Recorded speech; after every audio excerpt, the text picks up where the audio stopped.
আল্লাহুম্মা আমিন ইয়া আরহামার রাহিমিন। এরকম একটা মুনাজাত দেয় না দেশে, তাড়াহুড়ো করে, তাসবিহগুলো পড়তে চায় না।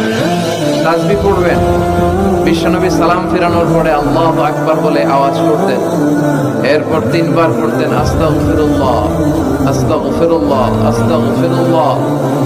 এরপর বিশ্বনবী 33 বার সুবহানাল্লাহ পড়তেন, 33 বার আলহামদুলিল্লাহ পড়তেন, 34 বার আল্লাহু আকবার পড়তেন, আয়াতুল কুরসি পড়তেন। আপনারা পড়েন? মান ক্বারা আয়াতুল কুরসি দুবুরা কুল্লি সালাতিন মাকতুবাতিন লাম ইয়ামনাহু মিন দুখুলিল জান্নাতি ইল্লাল মাউত। প্রত্যেক ফরজ সালাতের পরে কেউ যদি আয়াতুল কুরসি পড়ে তাহলে তার জান্নাতে ঢোকার ক্ষেত্রে আর কোনো কিছুই বাধা থাকে না, একটা জিনিস ছাড়া, সেটা হচ্ছে তার মরণ। সে মরে না, তাই জান্নাতে যায় না, মরলেই জান্নাতে। কি সুন্দর সুন্দর দোয়া, এগুলো আমরা পড়ি না।